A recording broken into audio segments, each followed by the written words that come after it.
Hello and welcome to another episode of The Aftermath. My name is Ian, and as always, I'm joined by Dylan. Boo, it's me. It is a gruesome twosome this week, and We want you to remember this moment. yes, let's all just take a moment. How it could have been and how it wasn't. Well, I was going to say how it is, but I mean, you could look at the past. How it is and how it could have been. Don't look in the past, man. Keep moving forward. But anyways, we watched a film that I did not know this was the name of the film. Yeah. We got probably the first 10, 15 minutes into the film. I was like, this is Riddick. Yeah. And I was like, but I never seen Riddick before. And I never knew that the original title of this film was Pitch Black. Yes.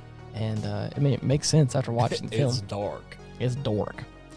When was the first time you watched this movie? Because this movie has, like, I have heard of this movie, and I've never seen any scenes from it. Oh, yeah. I may have just seen trailers of it. But I had seen a few scenes of it online, and then I gave it a watch. And it was... like, you mean like recently? Or like when... No. Okay, This was a while back. Like, I want to say... I was still in junior high. Oh, really? Okay, so yeah. Yeah. So there's a while. Back when it was on demand. Oh, yeah. Separate sections for different brands. Oh, man. You remember Stars Oh, yeah, of course. and Encore? Yeah. Oof. I never really ever had those. I just watched, like, mainline television. Yeah. Well, that's how I found it. Okay. Well, before we really dig into this, do you want to guess what year this came out? Because I was pretty pinpoint. Yeah, it definitely dates itself. Just if a little you know bit. what era Oh, yeah. most of these shots look like they're from, Yes. then I'm going to ballpark like early 90s. Oh, early 90s. Okay. Don't tell me it's fucking late. Oh, buddy. Are you for real? Yeah. This came out in the turn of the century. Oh. 2000. Oh my God. But the thing is that it makes sense. Yeah. I don't want to compare. This is the only comparison that I will ever make to this film. But Zilla. Zilla had that late 90s, early 2000s, like VFX feel. Yeah. Where again, what I'm saying is like in a worse way. Right. Where This it's is like, apples to oranges we're talking here. Yes. But they're still fruit though, because they're in the same time. Right. And then the special effects on the monsters, I think, are done a lot better, because again, they don't really get all up in your face all the time. Right. But sometimes they do, and it has that kind of It's got that look about waxy quality, just a little bit. Not it is the technology of the time. Right. Nothing wrong with it. Yeah. But it just has that, like, this feels like it's like early 2000s Yeah. almost. Which is again this our is first Y2K film? I don't think so. Is it? What other movies have we watched that are from the year 2000? Wait. Zilla was like 98. Zilla was 98, yes. Okay. But I'm talking like that year specifically. Oh, I don't actually know. I can't think of any right off the top. I've been throwing mostly oldies at you. Right. I mean, I think we've watched recent. oldiers. We have watched more recent films. But I don't think anything from the year 2000 specifically. Yeah. I feel like I would have remembered. Oh, wow. The Disney's dinosaur movie. Oh, yeah. The original X-Men, sorry. Yeah. Wow, I didn't know it was The 2000. singular X-Man? The singular X-Man. The Sixth Day, which is a Arnold Schwarzenegger movie. Are you just looking up a list? Yeah. Oh, okay. Godzilla versus Megaguirus. Ooh. Unbreakable. Oh, wow. Yeah. There's a handful of them that came out. I don't see any. Oh man, these all have just that same feel about it. Yeah. Castaway came out in 2000. Wow. Yeah. Damn, dude, that's a time I miss. Batman Beyond. Oh, dude. Yeah. I fucking love that show. Yeah, I have it. I think this is a movie called Return of the Joker. Oh my God. Is when that movie came out. That's such a good one. Yeah. Oh man, dude, I remember a lot of these movies. Uncovering a lot of things. El Dorado, the really? yeah, the animated film from, I think, Disney, or no, not Disney. DreamWorks. Yeah. Close. That's another one we gotta watch. Yeah. We gotta have Ethan on that one. Right. Yeah. So there's a whole bunch of them, and that we could have watched more, but this is the first one I think is a big main. It's just a time frame that I enjoy the aesthetic of, but didn't think to bring up before. It is definitely its own thing. Like it has a feel about it, just like 80s movies have like a certain feel. This has that kind of same feel. Yeah. Where it's just this like angsty, like hard standoffish. Yeah, just kind of movie all around. Which is like I feel like every dude back then was just this like I'm just so angry at everything is what it felt like. You know what I mean? Yeah. Right. And the whole movie had this way with color that was so jarring. It was so unique, I guess. Turned the exposure way up. So the contrast is, I mean, like, let me go ahead and start from the beginning. We are in a transport ship. We're in a transport ship flying through space. Yes. One of the many things we're transporting is a murderer. Yes, a convict. A convict who escaped from prison. Who is narrating. Yes, and he is locked up. And I mean, like, locked up. Oh, yeah. Every appendage restrained. Yeah, right. Even his mouth is, like, is gagged. They've got some kind of weird device on his mouth. And we basically end up crash landing on a planet because we get knocked out of our, like, trade routes and stuff. Yeah. A few small meteorites just pierce the hole like it's paper. Right. But when they crash on this planet, it's like a deserted wasteland is what it looks like. And there's this harsh sunlight. Oh, yeah. And it's got 2 suns. Yeah. Soon to be 3. Soon to be discover. Right. One of them being blue, which we'll get to. That'll be useful later. Yeah. So we land on this planet, and I mean, it is like, if you've ever seen like a music video from the early 2000s, where they're in the desert, when they're in the desert, and they just like crank up that saturation, where it's like the darks are so dark, the lights are so white. Oh yeah. But it's also orange. I mean, it's like hard orange, and it gives this kind of like aesthetic of like we're on this alien planet. It feels weird. The color's off, and it's just. It feels hot and just, it looks a certain way. Right. Which is super cool. And it looks a bit weird, but it is a stylistic choice. Right. And it makes sense as the movie goes along, because whenever the blue sun comes up and it kind of becomes the predominant one around, it has that same vibe, but it's like harsh blue. Yeah. And it's interesting and weird. Switch from bright orange to fucking turquoise. Right.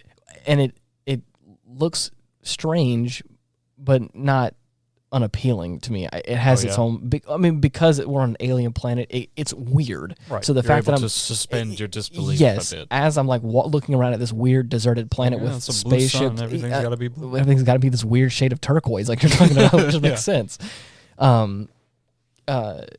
Initially, it kind of felt a little weird, but like I said, once we start kind of getting along in the film, and you get to see that they're doing some interesting things with it, it is really cool. Yeah.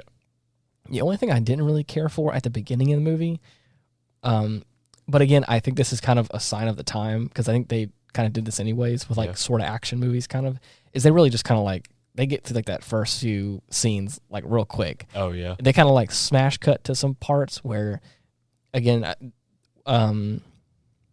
it's kind of hard to tell like the passage of time or like the passage of distance is kind of the hard thing. Yeah. It's like we know where we crash landed.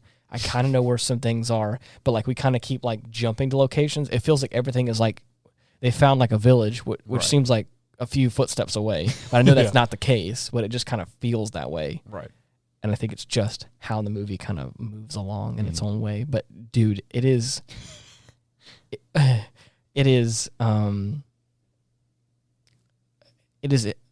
how would you say that? It's not intense. It's like kind of on the edge of your seat. Yeah. Because there's like this convict. Building tension. Tension. Tension is a great word. There is this tension about the first part of the movie because our convict has broken loose whenever the ship crashed. Yeah. And he's kind of around Just yeah. That's the my funny part. favorite part of the movie is that man. while he's loose, he's just fucking with everybody. Oh, he's messing he's all of them. yucking it up. I mean, he's having the time of his life. Yeah. Which, I mean, I can't blame him. No. I'd be having so much fun if I could hide from people as well as Riddick does. Yes, in plain sight. Mm-hmm. At one point, there's a survivor from the crash, unbeknownst to everybody else. They think, oh yeah, right. Anybody else alive would be Riddick. So he's walking up to like a bit of wreckage that they've either started repairing or trying to salvage at the very least. Right. Everybody's real quiet. They wait at the door for him to like come up so they can attack him. And it's just another passenger from the ship. He's like, "Oh my gosh, I thought I was the only survivor." Right. And then immediately he gets gunned down. Yes, by other guy. Zeke. Oh God, Zeke. And he's like, "Crikey, I thought he was Riddick." Yeah, I was like, "Oh and my he God." bends over to like pick the corpse up, and you see Riddick just chilling. And I mean, maxing out, relaxing, all cool. Yes, drinking some something. Liquor. Yeah. The funny thing is that it doesn't. It does. That's one of those moments where it feels almost comedic on purpose because of the fact that they don't smash cut to him. Mm-hmm. Is it's that just there already. Is that the guy bends down? And there he is. You already see him. And you're like, that's hilarious. But then the camera pans up and then hard zooms into it. And you're like, whoa! And you're like, oh my God, look at him! And he's just like sitting there like, yep. Whoa, what's going on over there? It's so funny. I have a lot of fun with he's amazing. With this part of the movie. Like I said, I've never watched this movie before. Mm-hmm. And it was at that point whenever like he had finally broken free and I saw his goggles, and again it's Vin Diesel with these goggles on. That's I only ever know one thing. Yeah. I don't know anything about this franchise, but I know that Riddick is Vin Diesel with bald head and goggles. Around the block before. Right. And so, with that being said, like during this part of the film, like I said, it moves kind of fast. We're like establishing kind of what's going on. Mm-hmm. It doesn't really have to go into much detail. Like we kind of understand generally what's happening by this point in time. Like we're stranded on the planet. There isn't much that has to be left to the imagination. Right. Like after the first few minutes in the beginning. But like the only thing I had was like the dialogue at the top just felt a little weird. Yeah. It just felt a little uncomfortable. It wasn't bad. Yeah. Everything was delivered correctly. Everything sounded fine. Acting was within parameters. Acting was good. It was just like the way in which the lines were delivered. I was like, what? Yeah. It felt a little off. And I can't really explain why, but it was only during that first section. Once we kind of like get into some tension, I was like, oh, it kind of like livens up a little bit. Yeah. But once people start dying. Yeah, once people start dying, the action starts kicking in. Everyone's real lively at that point. But now, correct me if I'm wrong. If you could look this up, I'm fairly certain that the creatures featured in the film are called bioraptors. That checks out, I think, because I read a little fun fact preemptively before we started this this recording session. Yeah. And I think that easily one of the coolest beasts. Yes, that I've ever seen. Hold on one second. Let me go ahead and give this a quick look. Thing looks like mixture between a battle axe and a hammerhead. Yeah. Can you guess what movie this gives reminds me of? I want to say Alien. Yes, you're correct. Yes. Yeah, you're right. They're called bioraptors. Dude, they're so fucking cool. Oh, they're so strange looking. Mm-hmm. It looks like a hammerhead shark. Oh yeah. It's terrifying. So they're basically. Oh god, dude, that one shot of it just running out of the dark. Yeah, terrifying.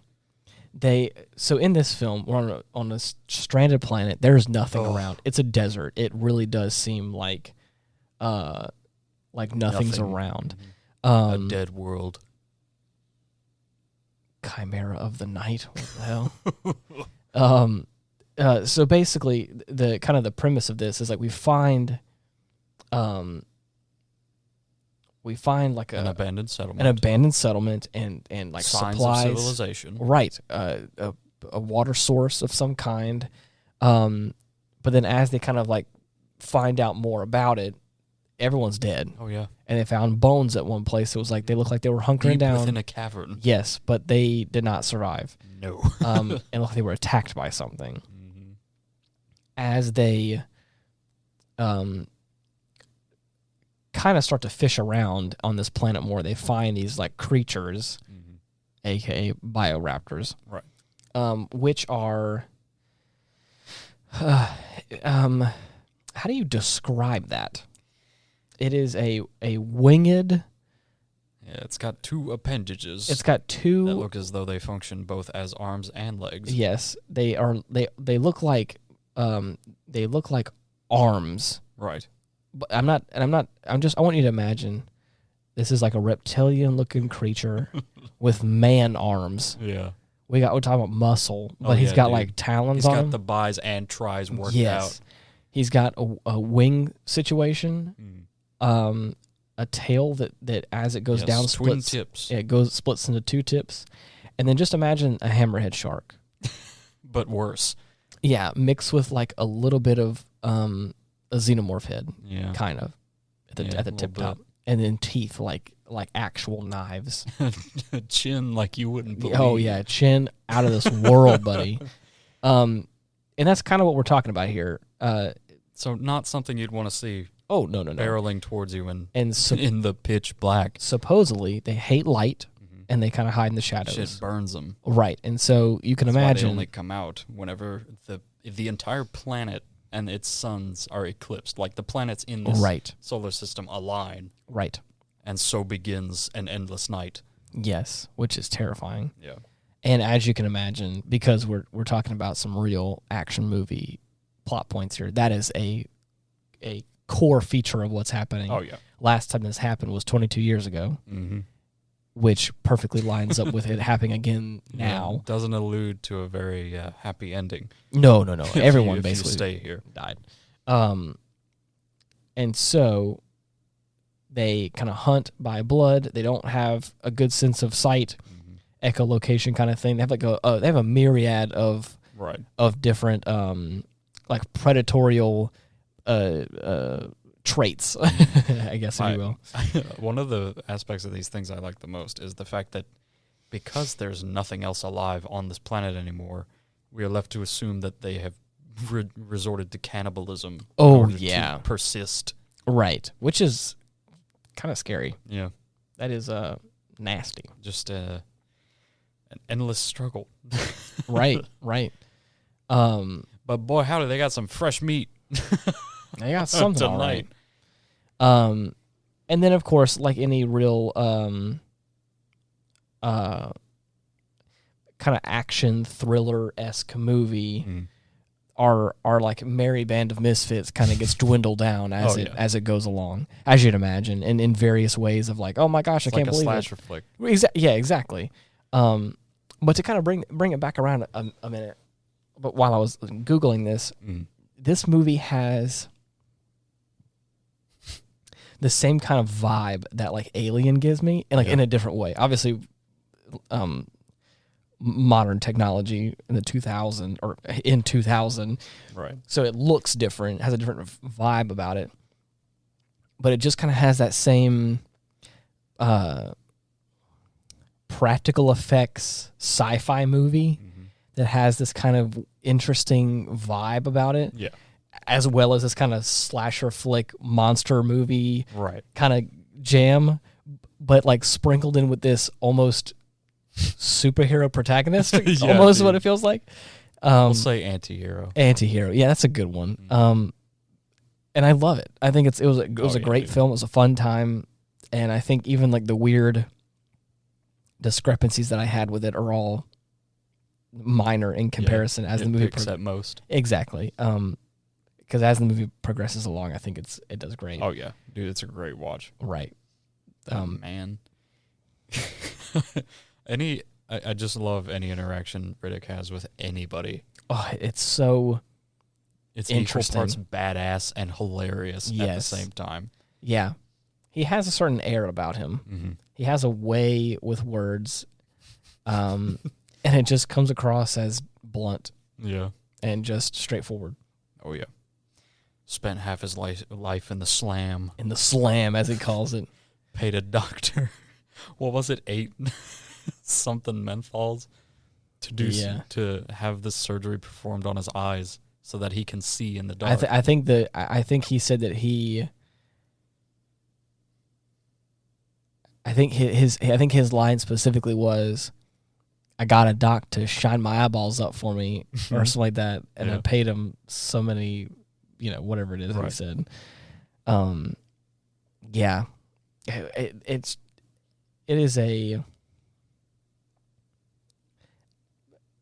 it has a charming place in my heart. Yeah? Yeah, because it just has really that... solidified itself for you, huh? Yeah, well, I mean, because it is... like I said, I've been kind of... It's a good movie. It's been a change of pace as opposed to what we've been watching recently. You're right. I think I've been spoiled to, like, high-budget television series, or I shouldn't say television series, like Netflix series, or any kind of TV series of some variety. Recently, they're starting to become indistinguishable from movies. You're right. Finale of Stranger Things. Right.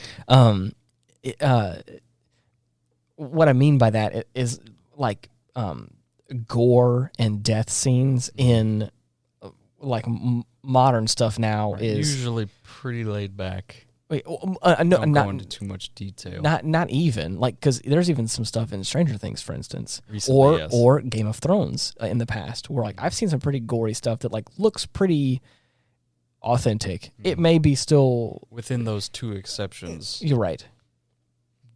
It's not usually what you'd expect to see in like TV. You're right, but I'm talking about the quality wise. What I mean is like even like in modern movies, in like a horror film or something happens like a stabbing or like some kind of like gunshot, or like it feels more visceral. Yeah. Whereas this kind of leans more on that certain death scenes lean into that kind of special effects quality, which has that kind of charm that I was talking about. That like several people get torn in half. And it's not for what it is. It's like, okay, that's like, it is a gruesome scene, and it's like, oh man, I can imagine it, whatever. Yeah. But I know it's not, like, there's that still a disconnect of like, I know that's not really real. It's not convincing me. Of course. The suspicion of disbelief. Right. Which like that's I think adding to that charm that I'm talking about. Like it has that sort of older video now, which is wild to think that this movie's 20 years old. I do not want to call this old. Please don't make me call it old. Right. It's been 20 years. Yeah, it's been 20 years. But anyways, it just has that old in the sense of like the technology wise, and it kind of shows a little bit, and you're like, I was able to look at some of the scenes where they're getting torn in half and flown off into the sky, and you're like, it just and that's why I was saying I only want to compare it to Zilla in the aspect of just the look of how the special effects, not in the execution, because whereas Zilla took it into like there's a separation of quality here, that we've taken into account, thankfully. The death scenes in Pitch Black, I think, even though it had that kind of weird feeling about it, it was still handled well. And it was very quick. It was gruesome. Yes, it was very good. Also, a lot of child death in this film. Kids preteens getting moited. Straight up, one kid gets his face eaten off. That was kind of terrifying. Yeah, it's pretty rough. Yeah. At first, I really didn't like our new captain lady. Oh, yeah. Carolyn was her name, I see. Or the character's name. I bet you were relieved later on. I'm actually, that's not the case. Mm-hmm. I didn't like her initially, and I wasn't really a big fan just because of the decision she was making, and because she's like thrust into a position of power but doesn't want it. Mm-hmm. And it's like, it's not that I didn't like her character, which is kind of like this, it's okay. Whatever. Right.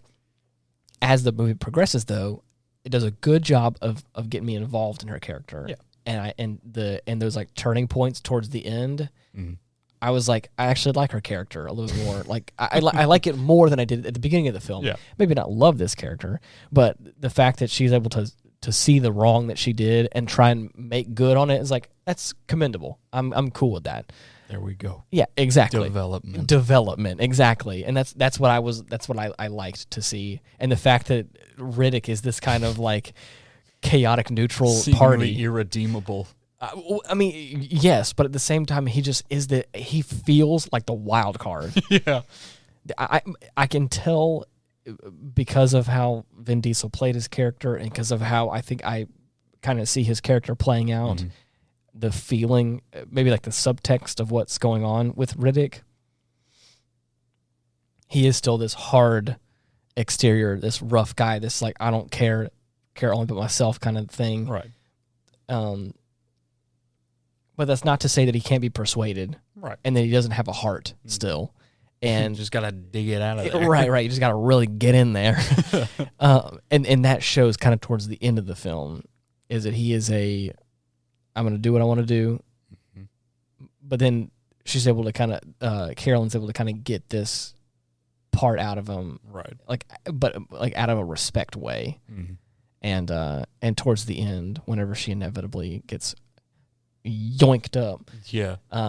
Plucked from the ground. It actually, it kind of hurt. I was like, oh man, that of all the people after all that build up, it was kind of sad. Yeah. And especially whenever Riddick kind of broke down, he's like, you're not supposed to die for me. Not for me. Not for me. It's like, because again, he initiates that earlier whenever he like, I mean, absolutely like flips her over, rolls her around, and like then gets on top of her and is like, you would die for them. You would die for them. You didn't answer my question. You would die for them. Yes, I would die for them. He's like, okay, I can respect that. Interesting. Right, interesting. So after that happens, and of course they go through a whole bunch of nonsense to get the people that are locked in the cave. To have that moment, it felt real. It had this little tinge of like the hard exterior is broken down because he's gotten his leg all gashed up. He's gotten beat to hell, and he's like the last one trying to get back onto the ship, and then she comes back to save him. And then whenever she gets yoinked up, like I said, that's it, and it feels visceral where he's just like, you're not supposed to die for me. I was like, oh man, that's it was really good. How about that ending though? Can we talk about that real quick? When he just goes full throttle. Yeah. Just blast those guys. We can't leave without saying good night. Like, what a fucking line, dude. That was so good. I'd have been flipping my shit like, why did you turn the ship off? Why did you turn it off? They're right there. The girl that plays Jack, it felt authentic whenever he finally turns it all off for a second, and all of that kind of creatures are getting all close up. She like looks over and goes like, Riddick, why'd you turn the ship off? What are you doing, buddy? What are you doing, Riddick? Can we please get out of here now? I want to go home. That's what it felt like, and it was really good. Oh yeah. Yeah. I'm glad we watched this one because at the top, whenever the title card came about, it was like pitch black. I was like, well, I don't know what this film is at all. And you're like, really? And I was like, no. Like I said, we got 15 minutes into it, and I was like, oh, this is just Riddick. Right. Yeah, see, I thought Vin Diesel would have tipped you off, like, right from the get-go. The thing is, I think it was the fact that, like, he had his like, gag in his mouth or whatever, which I think, and he had, like a bandana over his eyes. So I think the lack of goggles is probably... Right. Well, with that, I think he had, like, a bandage over his eyes. Wrapped up all nice and pretty for the prison. Right. So the first few times I saw him, I questioned if it even was Vin Diesel. I didn't know if it was him or not because it was kind of quick. We never really got like a good solid face shot with that. Yeah, that intro was stuff on him. Very disorienting. Yeah, it was. The flashing lights. There was definitely a point when I was like closing my eyes every 2 seconds. Like, I can't see anything. I feel like I'm being like flashbanged paparazzi around here. Yeah.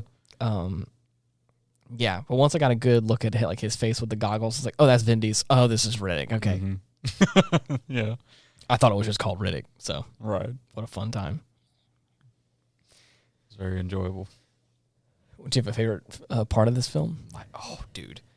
My favorite part, I think, is whenever Eric is like freaking out after they've got the LED strips Oh, like yeah. hooked up all around them, and they're trying to make it back to the ship with the power cells.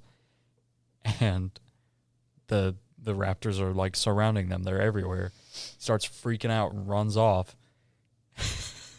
And he's got one of his prized bottles of liquor. Takes a swig with a lighter, blows it out real quick, and you just see that he is absolutely surrounded. Yes, they are completely like filling the screen, and it is terrifying. I love that shot. Right. The use of Riddick's like night vision stuff is actually really interesting. Yeah. It's the perfect set of circumstances for him. Yes, it feels so. What did I think I said something about this earlier. It just feels so right for this film. Yeah, like we're in this setting with this person. It feels like the planets aligned. Mm. No, so to speak. No jokes aside, and it's interesting, and I really enjoyed it. Mm-hmm. Pun very intended. My favorite character, I think, as the movie progressed, my favorite character became Carolyn. Because I don't want to pick Riddick. That feels, of course, I can't. I'm picking Riddick. Of course, he's the big cool guy. He's my cool favorite guy. The big guy. Are you ready for some interesting facts about this? Yeah, sure. Okay. I enjoy facts. Originally, the studio wanted the director to go with an A-list cast, but he decided against it, believing that they would simply just stand around while their stunt doubles did all the work. Wow. Yeah, that's fair. And he said that he knew it would be very demanding to shoot this film, both physically and mentally. And so he left that, unknowns. He said that lesser known actors would work much harder in this, these shots. Mm-hmm. Interesting. Gotta break out. Get your name out there. Wanting a vast exotic location, the production decided to film in southern Australia. Wow. The very same location that Mad Max Beyond Thunderdome was filmed. For real? Yeah. Dude. And it says, speaking of the iconic Road Warriors, the film cinematographer David Egby, he's also a local Australian, also shot the original Mad Max film back in 1979.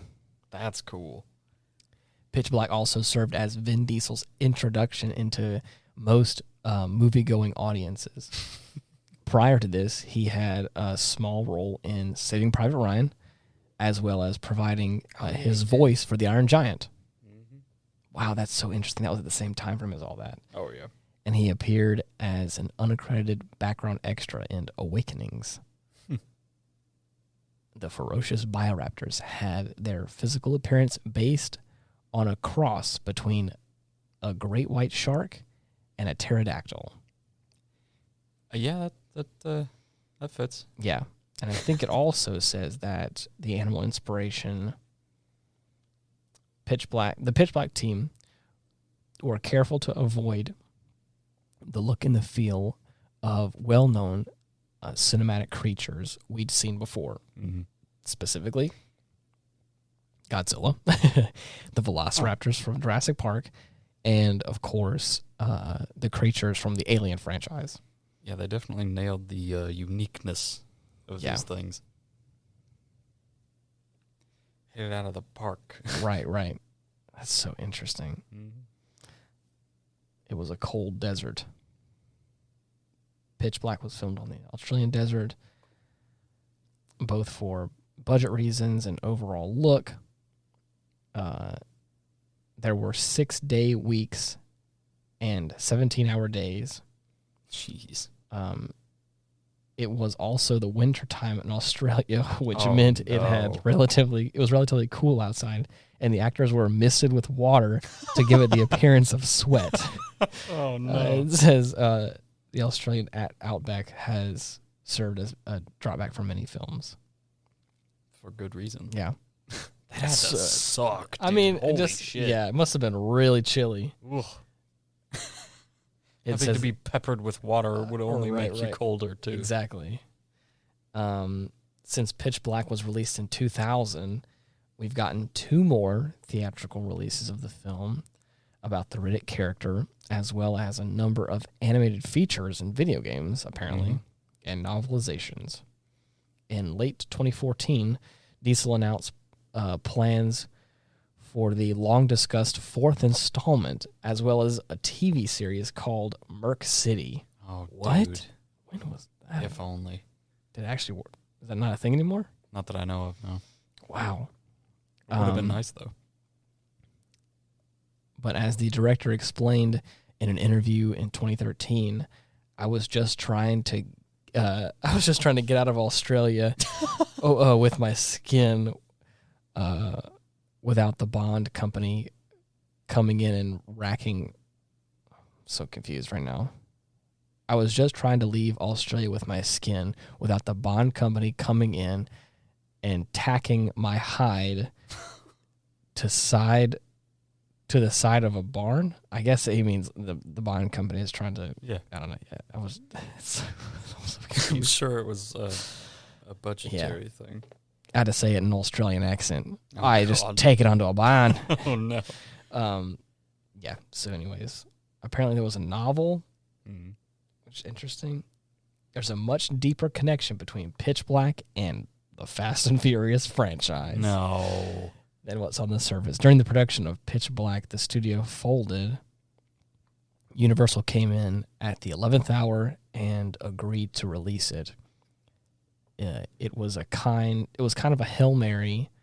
It predated the Fast and the Furious, but led into that relationship, Diesel explained in 2012. He said that he turned down $20 million to star in Too Fast, Too Furious, opting to take $50,000 to go to WGA draft of the Chronicles of Riddick. Damn. A big budget follow-up to Pitch Black, released in 2004. While making this rated R. Broke the bank with that one, damn. Yeah, it says while making this rated R Riddick. While making the rated R Riddick in 2012, the actor told a round table of journalists that we're sitting on this set because I did a cameo in Tokyo Drift. We leveraged this cameo in Tokyo Drift so hard to reboot the franchise. Oh my God. That was literally dying. That's amazing. Diesel got a second chance at the Pitch Black follow-up. And eventually, Universal got Dom Toretto back in the driver's seat, which I guess is his character in Fast and Furious. Mm-hmm. How freaking funny, dude. Yeah. Oh, look at that series now. How many Fast and the Furious films are there? Oh, I think it's like Fast 9. God damn. Well, I think now it's so far disconnected from what it once was. I thought it was just about racing cars. Oh, no. I think that the first... So there was Fast and the Furious. Mm-hmm. There was Too Fast, Too Furious. And then there was Fast and the Furious Tokyo Drift, which was really, really popular. Mm. And I don't remember what the fourth one was, and I think it may have been a good movie as well. But everything after probably Tokyo Drift has been just a wild, nothing to write home about. Oh man, it's been just a wild ride. Mm. The thing is that they're interesting movies for what they are. Yeah, they're high budget, especially these like 6, 7, 8, 9. They've come out every year. It's insane. The Rock is in them now. He's like a mainline actor of all of them, as well as other people that are big name actors. Yeah. So anyways. They found some way in there. Yeah.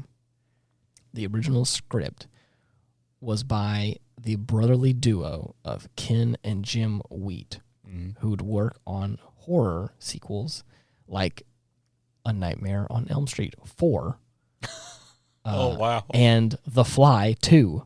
I'm sorry. 2? Yeah. As well as the Star Wars TV movie Ewoks, The Battle for Endor, which they also directed. Their script was called Nightfall, and the board strokes were already in place. The broad strokes were already in place, sorry. I was like, bored, what the hell? A crash landing on an alien planet, the big eclipse, and the photophobic monsters. Mm-hmm.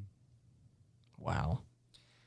A good idea, if I do say In the so. original draft, the convict was a female. Ah. Interesting. Yeah. So, anyways. They would have had to get Vin Diesel. Wait, what was that again? They would have had to get Vin Diesel. Vin Diesel. That's so weird. Oh, man. Yeah, that was a good movie. Yeah. I really it's a fun film. Mm. It is like I had said already in this episode before. It has a little bit of charm because it feels a little dated, right? And I think it's because it's so recent, but it feels so dated. Yeah, like it's one thing to look in the '80s and go, "This is from the '80s." Right. This is so confident in what it is. Like we can watch Cobra, for instance, and it is so over the top and so wacky and goofy, but you're like, but it's an '80s movie. It is what it is.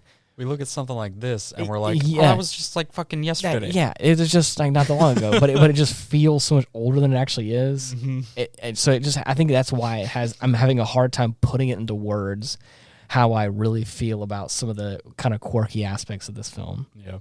And are the sequels any good? I don't think so. Oh, really? Yeah, it's been a while. I don't think I've seen the third one, but I remember the second one, watching that one on TV too. But I'd have to watch it again. Wow. It said that the contacts that Vin Diesel wore for the glowing effect were actually prototypes, and they were made available only briefly by a company, but sadly they're no longer able to purchase them anymore. Damn, dude. And Riddick's name may be partially inspired by Riddox syndrome, a real-life phenomenon where people can only see things based on movement, like a T-Rex. Oh, my God. Interesting. The now disproven, you can only see it if you move. Right. Oh, that's funny. Yep.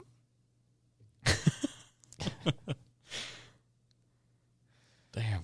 I didn't know that was real. That's really funny. Yeah. While filming the suspended animation scene, which I'm not quite sure what scene that is. The one in the beginning.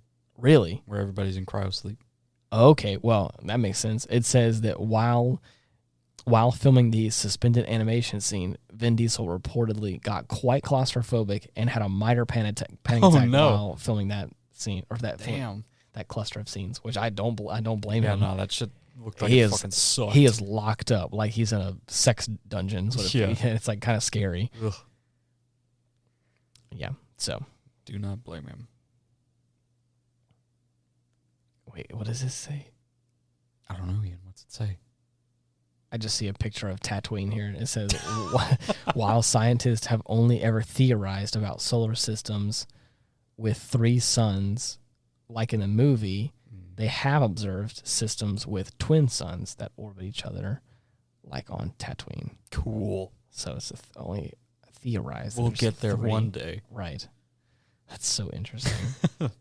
You've heard of binary systems. Get ready for trinary systems. In the original script, Riddick was meant to die, and Carolyn was meant to survive to the end. However, the studio decided that Riddick had the potential to be more popular and thus wanted him to keep him alive. Yeah, I'm glad they didn't go with that ending. Yeah. Oh, man. It's still so sad. I'm so sad that she ended up dying. It's like, man, why couldn't you take the other dude? of all the things to happen. So. Oh, boo. Oh, boo. I mean, hey, it is what it is. So, anyways. Give it a watch if you can, for sure. Yeah. Have a little blast from the past. Anybody that's born pre-2000, you know what it is. Like, you watch a film like this, and you're like, oh, okay, yeah. There's even films like I didn't realize that, like, so many animated films came out in the early 2000s that I just didn't remember. Like, there are so many films, like animated DreamWorks films and stuff like that came out in... Because you never think about that 03, 4, and 5. That you watch them. No. And it's insane. Like I said, 03, 04, 05 was like so many different movies that I was like, man, that's crazy. Feels like only yesterday. Right. God, I fucking hate that. I hate feeling like this. Right. I mean, hey, it is what it is. No, it's poopy is what it is. It's poopy. Well. I'm glad we got to watch this at the very least. Can I parlay this into another and like the off the beaten path? I mean, yeah, go ahead. Cool. Do what you want. One thing that Dylan and I have been recently doing, we've been playing with John. For those of you who have listened for any length of time on this podcast, on the one episode that he's appeared on, he's appeared on like 2 or 3. At least 2. I mean, I could be wrong with 3. There was the one at the table when we didn't have a mic stand, and I could have swore that he's been in this studio twice. Yeah, I could be wrong. I know he was in here for the Forrest Gump episode, but he may have only been here twice. Anyways, for those of you who know, John. He's been on the show before. If not, we'll need to get him on anyways. Of course. We've been playing an old classic. Speaking of old or older things that I never realized how old it actually was, we've been playing Supreme Commander Forged Alliance. Yes, which is a real-time strategy game. And for those of you who like real-time strategy games, this is it's quintessential. This is a really fun one. I played Supreme Commander 2 a whole bunch, and I played with some friends of mine, and I had a lot of fun with it. Right. This game came out in 2007. Ugh. Oh, my God. Dude, 2008 was a good year for me, even though I think everyone was in a recession at that time. Yeah. So, but anyways, Forged Alliance, we got this launcher that we can play online matches with. Got a bunch of mods for it, and just we once upon a time, again, for any of you who've listened since the beginning, I talked about Dawn of War a whole bunch, way back a couple of years ago, and we did the same thing. It was an RTS game, had a lot of fun with it. Bunch of mods made it super enjoyable. Again, older game. They just don't make RTSs like they used to. They really don't, and it sucks. Yes, but this is kind of like reigniting that spark. It had been a while before I actually got into Supreme Commander again. Like, I was on a dry spell for this. But man, I played 2, which I think 2 is good.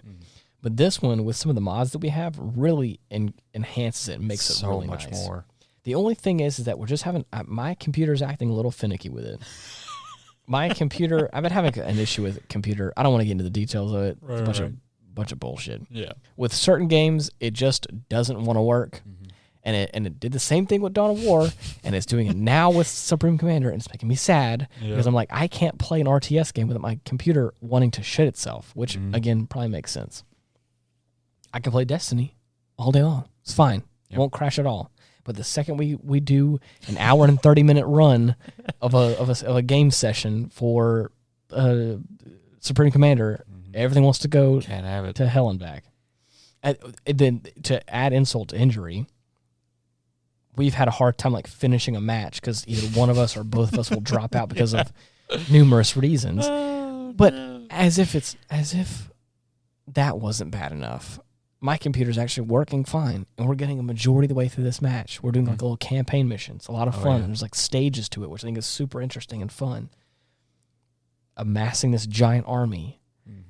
As it should be. And then lo and behold, our freaking internet service provider wants to just drop service out of nowhere. And it's like, we're having an outage at 1 a.m. I'm at the precipice of the battle. And then, of course, it comes back up in 10 10 minutes or so, and we didn't really get super far into it. So I was like, you know what? Let's just give it a second shot. Mm-hmm.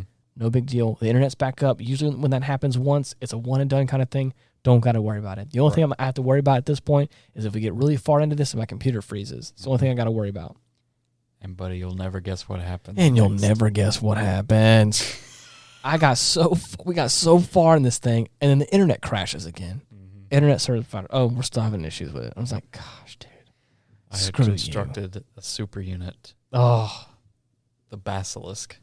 I was gonna do, what was my guy called? It was Hades prototype ultra battle bot. Mm-hmm. It was some nonsense. A big ass mech. Oh, dude, just a big robot. Yep. I was gonna freaking wreck some shit with it. And it just didn't end up working out. I was like, man, come on. You just can't win. Yeah. Oh, and so I didn't get to the best part. Here's the best part. Mm-hmm. Again, so internet crashing. Right. Volume 2.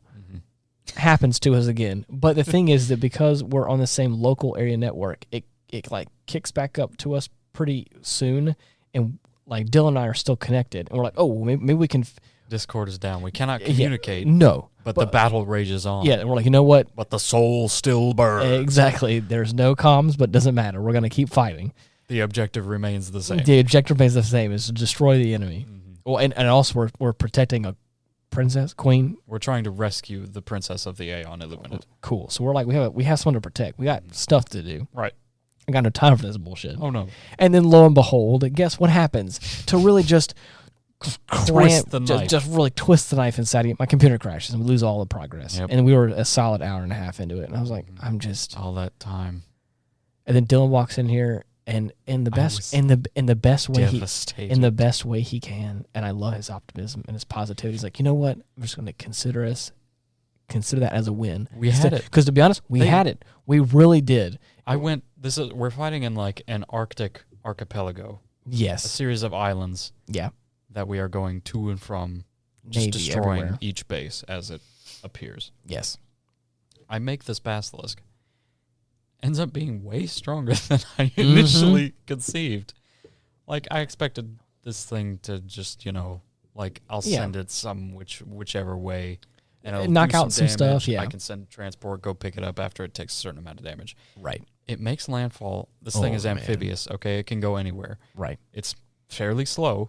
Of course. It's a big-ass robot. It's what it is. But it's going to get there. Yeah. And, buddy, when it does... Oh, man. It obliterates everything. Right. They'll do like little bit of damage, but it has like a repair system. This thing can regenerate its own HP. Right. To a ridiculous degree. Yes. The thing is, they're doing damage and it's fixing itself faster than they can even make a major dent. Right.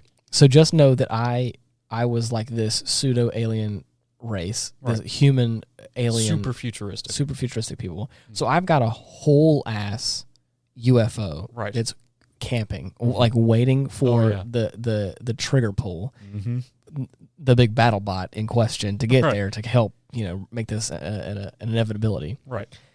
When my computer crashes and we lose all the progress, and Dylan's like, you know what, I'm just gonna classify it as a win because we really did have it in the bag. Oh yeah. And I looked at him and I was like, but that still doesn't give me the pleasure of like the actual final blow. Mm-mm. Like it just doesn't, the satisfaction. What good is victory than if one hasn't suffered? What good is victory if you can't taste the spoils of your own winning? If you can't look at your enemy in the eye. It just wasn't the same. And I felt so bad because I was like, I appreciate your positivity. But I just needed to just sulk for a second. It was a hollow victory, but a victory nonetheless. You're right. I definitely sat there for a moment, was just like, I don't want to do anything else. I just want to be sad right now. Mm-mm. My troops were gone. Everything, all the hard work. I was like, for nothing. I had built a huge artillery cannon. It was like shooting stuff across the map just for fun's sake. Oh yeah. It was just a whole lot of nonsense. But anyways, needless to say, that's what we've been doing recently, like as far as little tidbits into our week. Yeah. So yeah. times are changing. Some things are adjusting in my life, but we don't got to get into all that. Oh yeah, we'll save it for another time. Something another time. So it's been fun, and I'm glad we watched this kind of sci-fi thriller, kind of fun film. It was a lot of fun to watch. A little blast from the past. Oh yeah. But anyways, if you're trying to find if you're trying to find all the platforms that we're on or ways to get in contact with us, the links or the link is in the show notes. It's our linktree/Ian Wolf. You can find all the places to get in contact with us. All the bits and bobs. All the stuff to figure out. But anyways, until next time, thank you so much for listening. See ya. Bye-bye.